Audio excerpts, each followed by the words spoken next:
नमस्कार दोस्तों, ऐसी मेरी परमपिता परमात्मा से प्रार्थना है कि आप सब सुखी हों, स्वस्थ हों, मस्त हों और मजे में हैं। आज मैं आपकी सेवा में एक नया वीडियो लेकर हाजिर हुआ हूँ। वीडियो शुरू करने से पहले आपसे विनम्र विनती है कि अगर आपको मेरा ये वीडियो अच्छा लगे तो मेरा चैनल सब्सक्राइब कर देना और मेरा वीडियो लाइक व शेयर कर देना।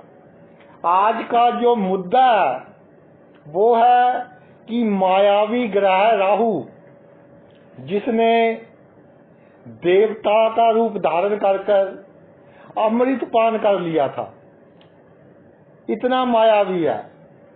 जिस भाव में विराजमान होता है, जातक उस भाव से संबंधित सभी कार्य एक अलग ढंग से, एक अनोखे ढंग से, एक इस तरह का ढंग जिसकी उम्मीद नहीं की जा सकती और जो रीति रिवाज चले आ रहे हैं उससे हटकर करता है। और एक बात आपको और बताना चाहता हूं कि जब राहु अमृत पान कर रहा था तो चंद्रमा ने विष्णु जी को राहु की शिकायत लगा दी थी। तो विष्णु जी ने सुदर्शन चक्कर से राहु का सिर काट दिया, लेकिन तब तक वो अमृत पान कर चुका था और दो ग्रह बन गए उसके बाद, एक राहु और एक केतु।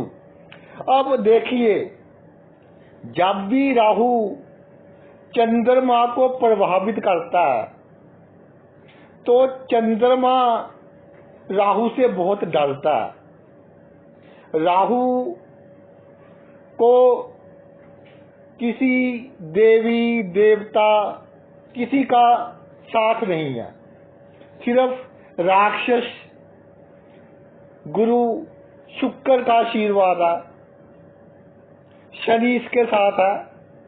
लेकिन देवगुरु बृहस्पति, बुध, मंगल, सूर्य कोई राहु के साथ नहीं है।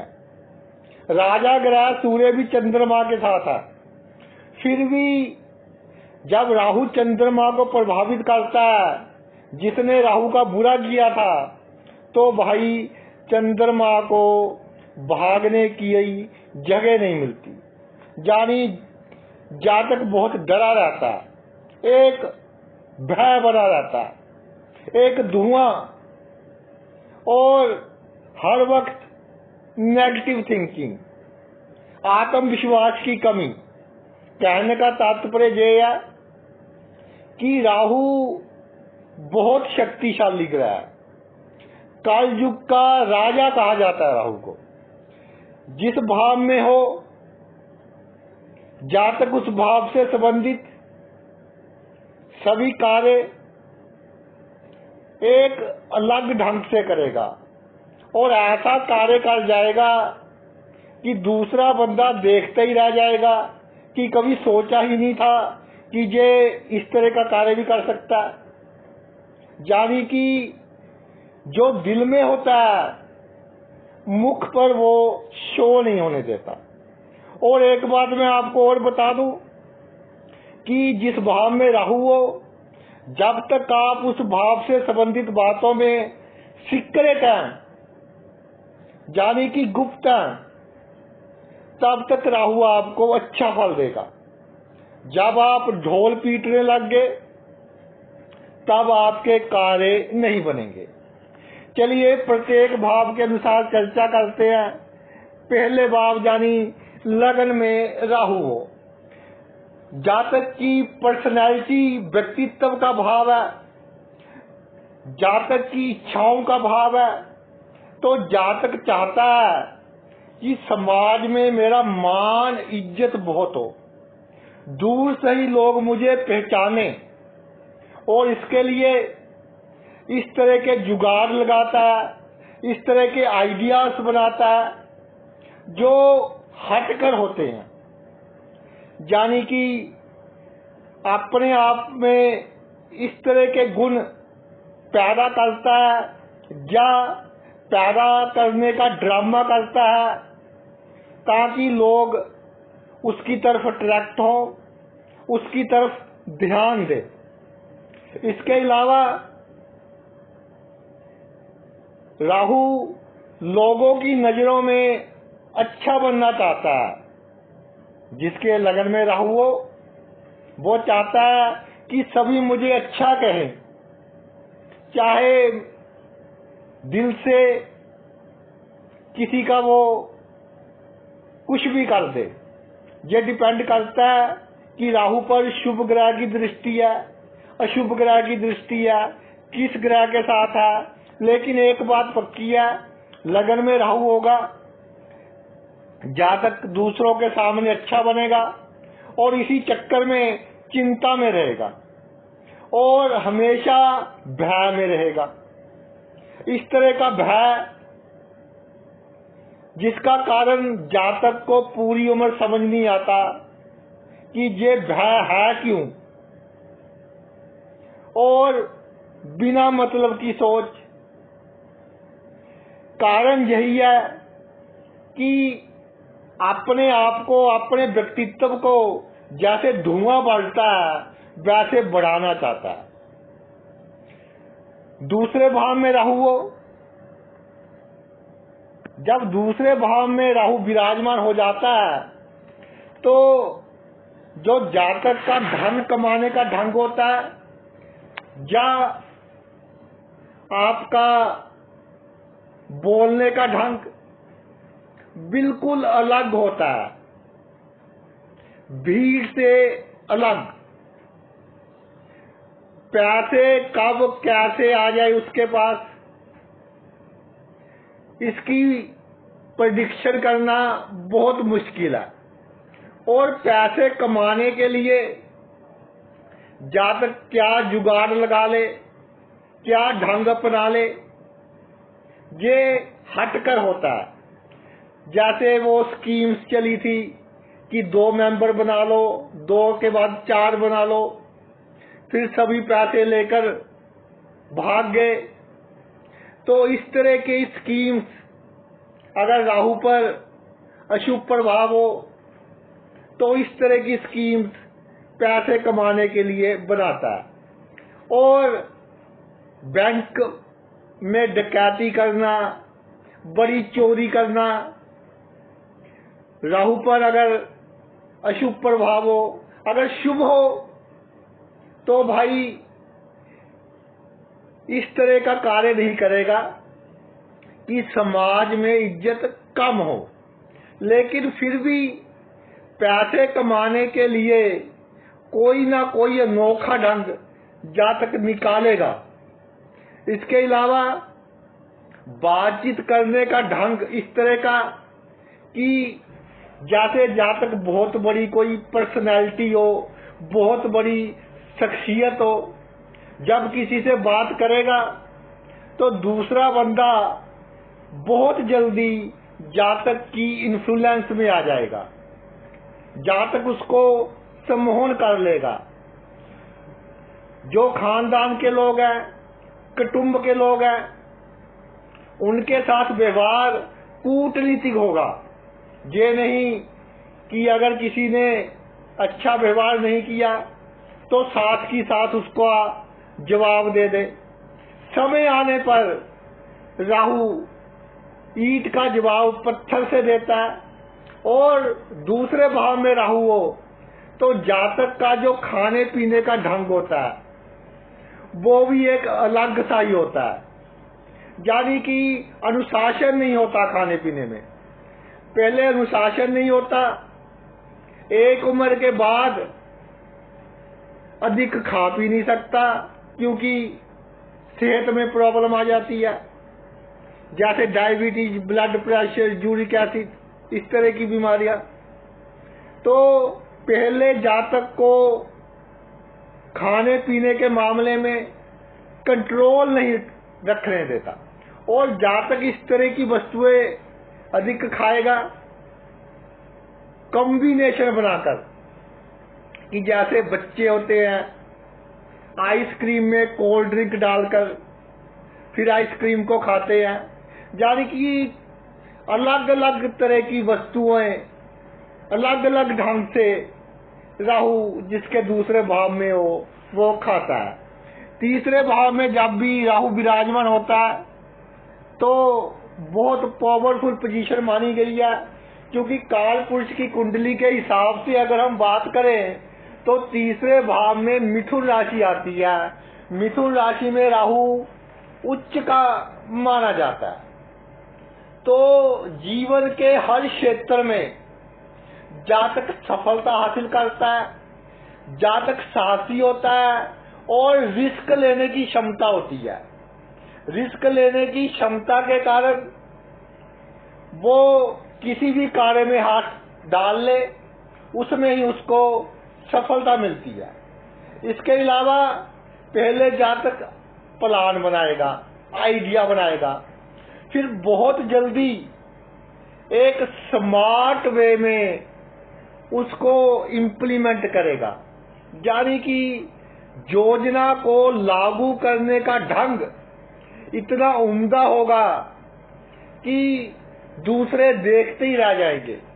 अगर राजनीति में होगा तो रातों रात इस तरह का कारनामा कि दूसरी पार्टी के लोगों को रातों रात अपनी तरफ कर लेगा। तरीका कोई भी अपनाए, अगर सेल्स लाइन में है, कम्युनिकेशन की लाइन में है, जैसे इंटरव्यू वगैरह लेते हैं, तो सेल्स बढ़ाने के ढंग अलग ही होंगे। यानी कि जो पहले कंपनी देती आ रही है, ये कहेगा जी ऐसे नहीं होगा, ऐसे नहीं चलेगा काम, इस तरह से कीजिए। यानी अपने ढंग से सेल को बढ़ाएगा।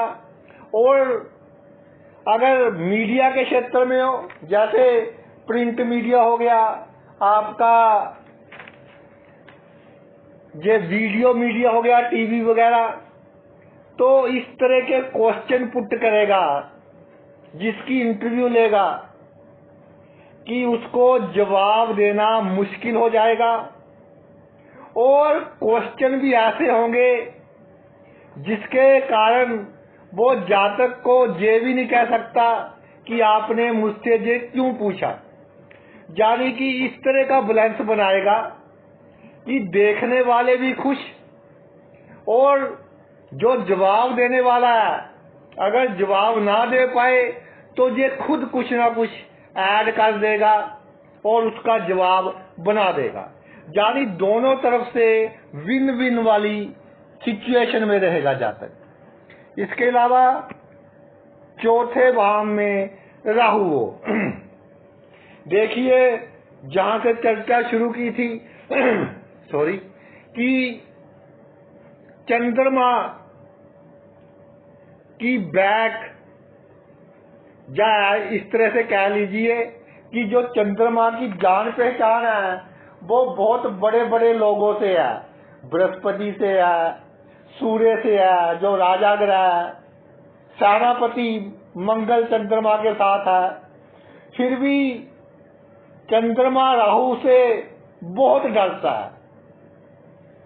यानी कि राहु जब भी चंद्रमा को प्रभावित करे तो एक अलग तरह का ही भय, एक फोबिया, जिसके चौथे भाव में राहु हो उसके दिमाग में कोई ना कोई फोबिया अवश्य होगा। कोई ज्यादा ऊंचाई से डरेगा, कोई पानी से डरेगा, लेकिन फोबिया अवश्य देगा। तो चंद्रमा की राशि आ गई चौथे भाव में, तो भाई जब चौथे भाव में राहु हो तो कुछ ना कुछ उथल पुथल इस भाव से संबंधित मामलों की अवश्य करेगा। जमीन जायदाद से संबंधित हो, पैतृक संपत्ति से संबंधित हो, माता से संबंधित हो, अवश्य कोई इस तरह का काम करेगा कि जातक उलझेगा कि ये क्या हो गया। दूसरे भावों में तो जातक उलझाता है, लेकिन ये चंद्रमा का भाव है, जातक जो सोचेगा उससे बिल्कुल उल्ट हो जाएगा कि ये क्या हो गया। फिर भी राहु पर अगर शुभ प्रभाव हो तो भाई अधिक नुकसान नहीं करेगा और जातक को एक नसीहत दे जाएगा जाता जाता कि आपने अपनी जिंदगी में सफल कैसे होना है, परिवार के साथ कैसा व्यवहार करना है, सुखी जीवन कैसे जीना है, इस कलयुग में किसके साथ कैसा व्यवहार करना है। पंचम भाव में राहु विराजमान हो, भाई पंचम भाव में जब राहु विराजमान होता है तो जो पंचम भाव है तर्क वितर्क का भाव है, तो जातक शो करता है कि मेरी जो पर्सनैलिटी है, जो मेरा व्यक्तित्व है वो बहुत अच्छा है। जानी अनजान व्यक्ति के साथ अगर शुभ प्रभाव में हो तो बहुत विनम्रता से बात करेगा, अगर अशुभ प्रभाव में आ गया तो गाली गलौज, जानी कि अपने आप को स्थापित करने की कोशिश करेगा कि मैं भी कोई चीज हूं। इसके अलावा अपनी संतान से इतना प्रेम जिसको हम पागलपन कह सकते हैं। देखिए, संतान से सबको प्रेम होता है, लेकिन आवश्यकता से अधिक कोई भी काम हो, जब लिमिट क्रॉस हो जाती है तो भाई नुकसान ही होता है। तो संतान के साथ आवश्यकता से अधिक अटैचमेंट होने के कारण जातक के विचार नहीं मिलते और संतान का जातक के साथ वैचारिक रूप से मतभेद रहता है। इसके अलावा कई बार अगर राहु अशुभ प्रभाव में हो तो संतान का स्वास्थ्य भी बीच बीच में जातक की चिंता का कारण बन सकता है।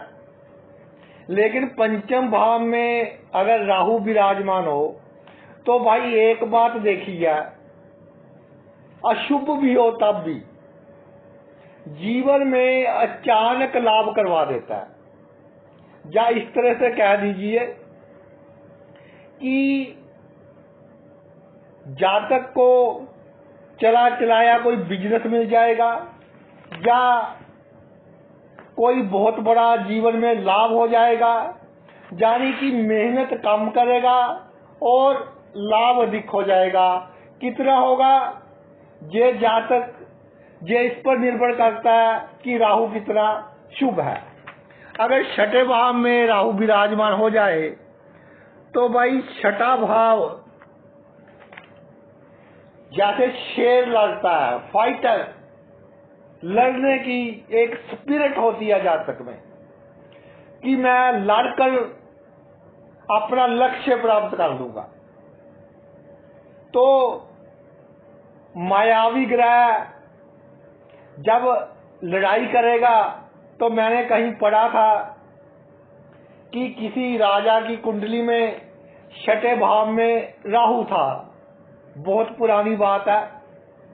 तो राजा का किसी दूसरे राजा से युद्ध हो गया, तो बहुत शक्तिशाली राजा से उसका युद्ध हो गया। तो भाई उसने क्या तरकीब लगाई, उसने उसके पास जो भी रथ थे या जो भी हाथी घोड़ा थे उनके पीछे एक शीशा लगा दिया जिसमें हम अपनी शक्ल देखते हैं। बड़े बड़े शीशे लगा दिए सभी के पीछे और उस तरफ से हमला किया कि शीशे के बिल्कुल सामने सूर्य हो। तो जब हमला किया तो सूर्य का जो प्रकाश था, जो चमक थी, शीशों के कारण इतनी इंटेंसिफाई हो गई, इतनी अधिक हो गई कि उनको कुछ समय के लिए दिखना ही बंद हो गया। तो उसकी सेना का बहुत नुकसान कर दिया। यानी कि राहु छठे भाव में हो तो लड़ाई करने का ढंग एक अलग ही होता है जातक का। इसके अलावा जो सोच ले उसको पाकर रहता है, और जातक जब तक वस्तु प्राप्त नहीं होती तब तक उसके दिमाग पर वजन रहेगा, स्ट्रेस रहेगी कि ये क्यों नहीं हो रहा। अगर शुभ प्रभाव में हो तो किसी का अधिक बुरा नहीं करेगा, लेकिन अशुभ प्रभाव में हो तो बाय हुक या बाय क्रुक कोई भी ढंग अपनाना पड़े, लेकिन जातक अपना लक्ष्य प्राप्त करेगा और हर कीमत पर प्राप्त करेगा। सप्तम भाव है रिलेशन का। जिसके सप्तम भाव में राहु हो, जिसके साथ भी जातक के रिलेशन होते हैं, तो वो बंदा उम्र भर जातक को समझ नहीं सकता, चाहे जीवन साथी हो, चाहे वैसे ही किसी के साथ संबंध हो। तो जिसके साथ संबंध हो उसके साथ जातक कब कैसे क्या व्यवहार कर दे, ये अनप्रेडिक्टेबल है। स्थिति के हिसाब से एकदम यू टर्न ले लेगा जातक, और जिसके साथ संबंध होंगे वो देखता ही रह जाएगा कि ये क्या हो गया। इसके अलावा जो जिसके साथ जातक के रिलेशन होते हैं उससे अधिक जातक जीवन में अपनी सफलता को अधिक तरजीह देता है। जो उसके गोल होते हैं उनको प्राप्त करने में के लिए अधिक प्रेफर करता है कि किसी से रिलेशन खराब हो जाए तो हो जाने दें, लेकिन मैंने अपने गोल हासिल करने हैं। अगर शुभ दृष्टि में हो तो एक बैलेंस बन जाता है, गुरु साथ हो या गुरु की दृष्टि हो, शुक्र साथ हो तो एक बैलेंस बन जाता है। वरना एट एनी कॉस्ट जातक जो उसकी इच्छा होगी उसको प्राप्त कर छोड़ेगा। अष्टम भाव में राहु हो तो जो अष्टम भाव है ये ट्रांसफॉर्मेशन का भाव है, अपने आप में एक चेंज का भाव है।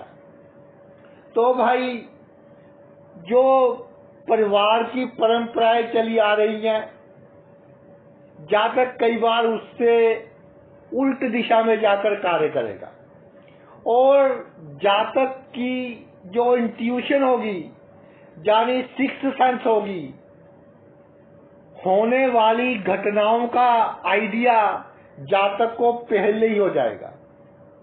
खास तौर पर जो उसका कार्य क्षेत्र होगा तो इस हिसाब से कार्य करेगा कि अपने कार्य क्षेत्र में उसे सफलता मिले।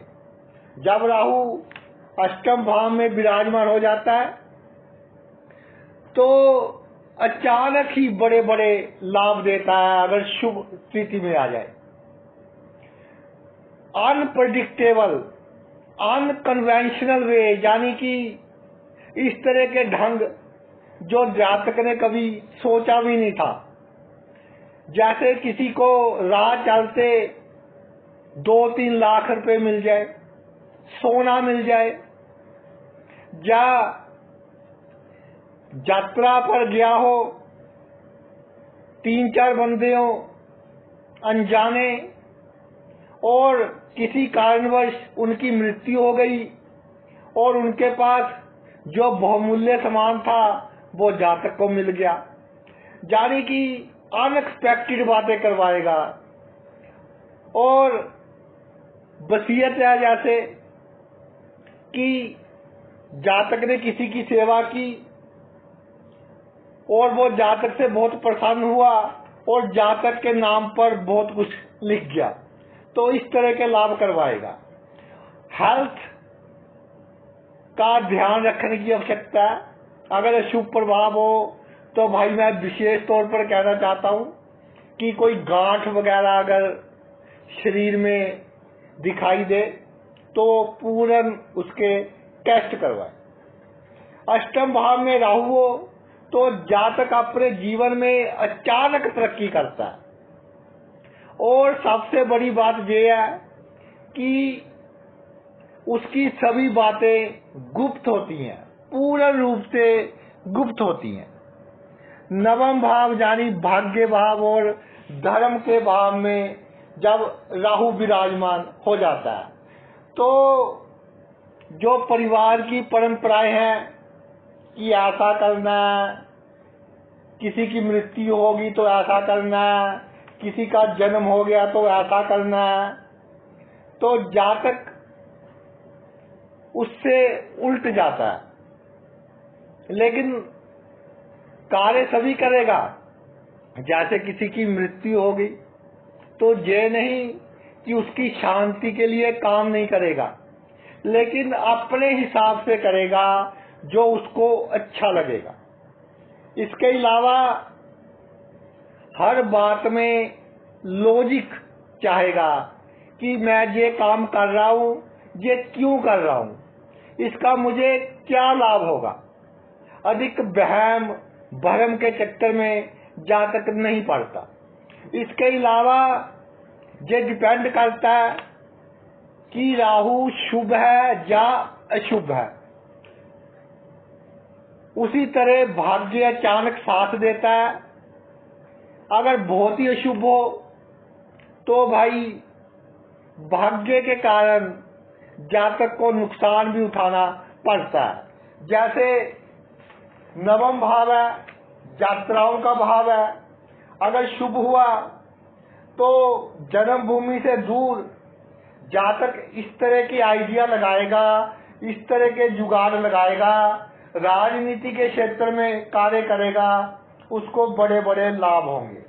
अगर अशुभ है तो जन्मभूमि से दूर जाएगा, लेकिन पीछे कोई इस तरह की घटना हो जाएगी कि किसी की मृत्यु हो गई या और कोई घटना, उसको वापिस आना पड़ेगा और फिर नए सिरे से अपना कार्य स्टार्ट करना पड़ेगा। अगर भाई दसम भाव में राहु हो तो सबसे स्ट्रॉन्ग प्लेनेट, सबसे मजबूत केंद्र के घर में विराजमान हो गया तो जातक अपने काम और अपने पेशे के प्रति अंदर ही अंदर से पूरी तरह से समर्पित होगा। समर्पित इस तरह नहीं होगा कि मेहनत करेगा, समर्पण का ढंग भी अलग होगा कि मैंने तरक्की करनी है, तरक्की बाय हुक करूं, बाय क्रुक करूं, किसी भी ढंग से मैंने ऊंची सी ऊंची पोजीशन हासिल करनी है। और परिस्थितियां कैसी भी हो, पॉजिटिव हो, नेगेटिव हो, लेकिन जातक सभी परिस्थितियों को पार कर कर तरक्की कर लेता है। इधर उधर कुछ करना पड़े, झुकना पड़े, डंडा उठाना पड़े, जब कुछ भी करना पड़े जातक करेगा। राजनीति में भी बहुत तरक्की करेगा। और अगर बृहस्पति शुक्र का साथ मिल जाए तो भाई सोने पर सुहागा। और जो इसके नीचे कार्य करते होंगे वो भी नहीं समझ पाएंगे कि ये कब उनके साथ कैसा व्यवहार करते।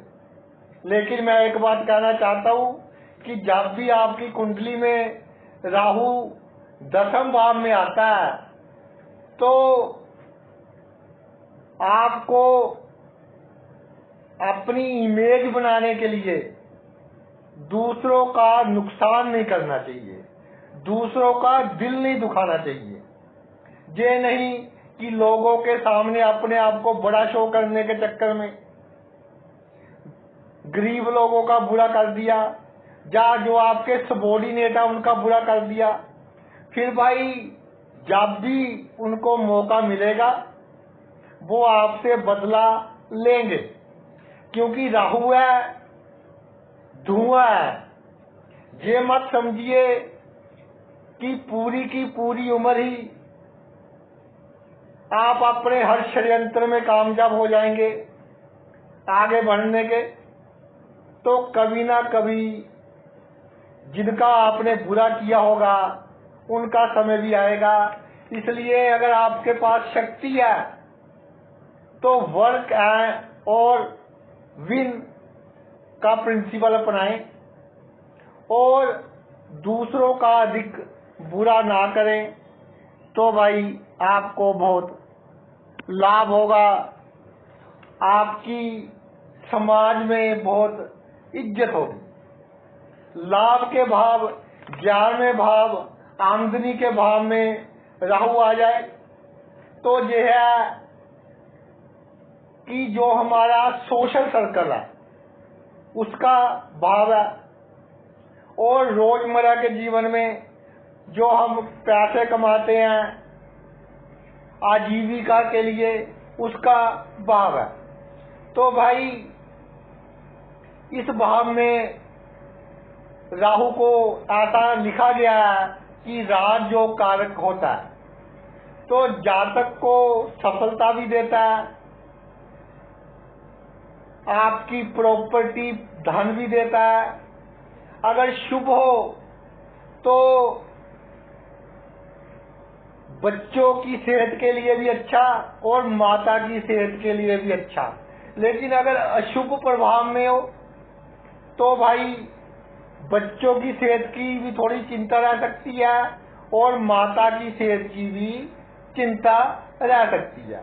और इस तरह के लोग, इनका आमदनी करने का ढंग, पैसा कमाने का ढंग यूनिक होगा, अलग होगा, गुप्त होगा। यानी कि अगर 2 नंबर का काम भी करेंगे तो वो भी इस ढंग से करेंगे कि दिखने में 1 नंबर का ही लगे। या किसी से रिश्वत वगैरह लेने का काम हो तो उसको भी जो इनका करने का ढंग होगा परफेक्ट होगा। और अगर राहु शुभ प्रभाव में हो, ये जो भी कार्य करेंगे आमदनी बढ़ाने के लिए उसमें सफल ही रहेंगे, कभी बदनामी नहीं होगी, पकड़े नहीं जाएंगे। इसके अलावा एक बात मैं कहना चाहता हूं कि राहु इंटरनेट का कारक है। तो जो सोशल मीडिया है, डिजिटलाइजेशन है, उसकी आप जितनी अधिक प्रयोग करोगे, जो आपका फील्ड है उसमें बहुत अधिक कामयाबी हासिल करोगे। खास तौर पर जो राजनीति में है या जिनमें कोई विशेष गुण है वो सोशल मीडिया का अधिक से अधिक उपयोग करें और कामयाबी उनका साथ दे। इसके अलावा इस तरह के डिसीजन ना ले जो किसी का दिल दुखाए, क्योंकि पंचम भाव बिल्कुल सामने है इसके। कई बार किसी को धोखा दे देते हैं, अपना बनाकर धोखा देना, तो भाई जो बददुआएं निकलती हैं उसका जो रिजल्ट है वो बहुत बुरा होता है। तो ऐसा कार्य नहीं करना जो किसी का दिल दुखाए।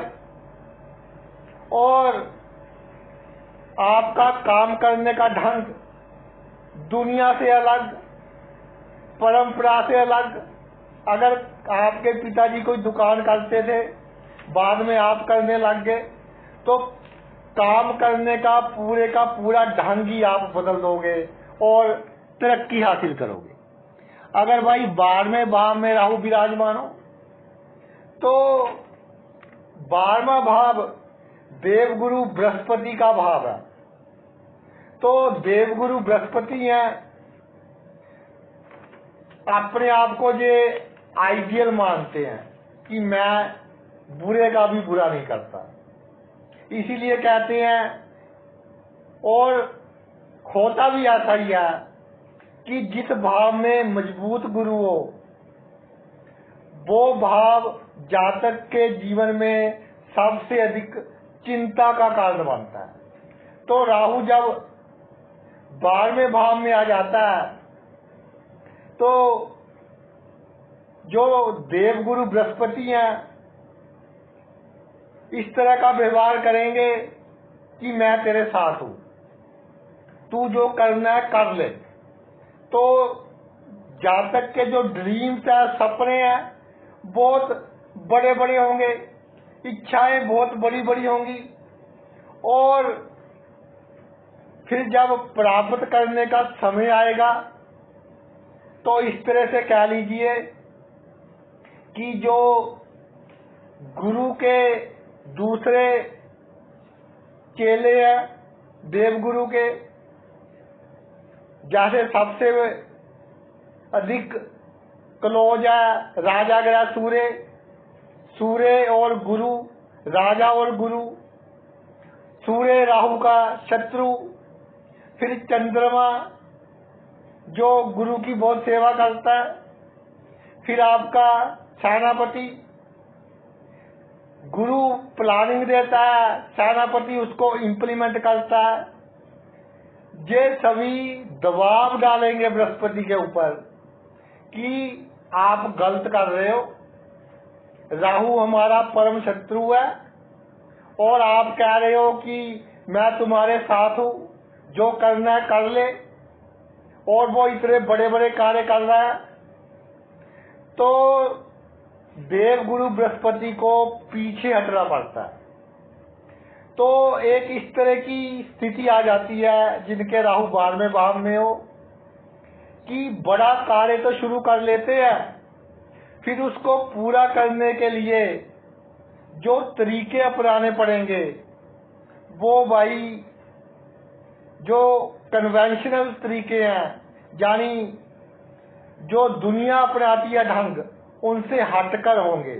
छल, कपट, होशियारी, चालाकी, इस तरह का ढंग अपनाना पड़ेगा, क्योंकि आपने बड़े काम को हाथ तो डाल लिया।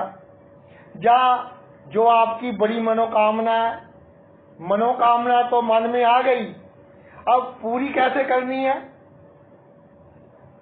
दूसरे जो तरीके हैं अनकन्वेंशनल, छल कपट वगैरह, इसके अलावा एक बात पॉजिटिव है, जब भी राहु 12वें भाव में विराजमान हो जाए, ये जो 12वां भाव है ये गुप्त शक्तियों का भाव है, और हमारी जो पितर हैं, जो बुजुर्ग है हमारे खानदान के, उनकी आत्माओं का भाव है। तो जो गुप्त शक्तियां और राहु, इनमें अच्छा संबंध है। और काल पुरुष की कुंडली के हिसाब से मीन राशि है 12वें भाव में, तो धर्म के मामला हो गया। तो जो बुजुर्ग है उनकी आत्माओं का भी अच्छा संबंध हो गया। तो जब भी 12वें भाव में राहु होता है, जब जातक किसी बहुत बड़ी मुसीबत में होता है, तो गुप्त शक्तियां और हमारे पितरों की गुप्त आत्माएं रातों रात जातक को बड़ी से बड़ी परिस्थिति में से निकाल लेती हैं। जातक सोच भी नहीं सकता था कि मेरे साथ ऐसा भी हो सकता है, लेकिन फिर भी उसका बचाव हो जाता है। इसके अलावा 12वें भाव में राहु हो, अगर जातक की बीमारी समझ ना आ रही हो डॉक्टर्स को, तो ये एक अच्छा चिन्ह है। जितनी देरी से समझ आएगी उतनी बीमारी का रूप कम घातक होगा, और जितनी जल्दी समझ आ जाएगी उतना ही रूप अधिक घातक होगा। तो भाई हॉस्पिटल्स के चक्कर अधिक लगाने पड़े तो घबराना नहीं है। तो ये तो मेरा वीडियो था राहु के ऊपर कि ये इस तरह का कॉम्प्लेक्स प्लेनेट है, यानी कि जैसे जलेबी में बहुत से मोड़ होते हैं और जलेबी की बनावट होती है। इस तरह का चक्कर भी हुआ राहु, जो अगर शुभ हो तो बड़े से बड़ा चैलेंज आ जाए, बड़ी से बड़ी विपरीत परिस्थिति आ जाए, तो इसकी योजना हमेशा सफल होगी। अगर अशुभ हो, अशुभ प्रभाव में हो, फिर भी ये ट्रांसफॉर्मेशन तो करता है। जातक को इस तरह की का दिमाग तो देता है, लेकिन वो जो ऊर्जा है वो गलत ढंगों में, धोखा देना, डकैती, जो आपका अहिंसा करते हैं, इस तरह के लोग, उनका राहु स्ट्रोंग होकर अशुभ ग्रहों के प्रभाव में होता है। देखिए, एक बंदे ने आईएएस का पेपर क्लियर किया और आईएएस बन गया। दूसरे बंदे ने एक बम बनाया और इस तरह का बम कि देखने में बहुत छोटा लेकिन है बहुत शक्तिशाली। तो दोनों के पास दिमाग है, दोनों ने दुनिया से एक अलग काम किया जो करना मुश्किल है, लेकिन दोनों का राहु मजबूत है। एक शुभ स्थिति में है, एक का अशुभ स्थिति में है।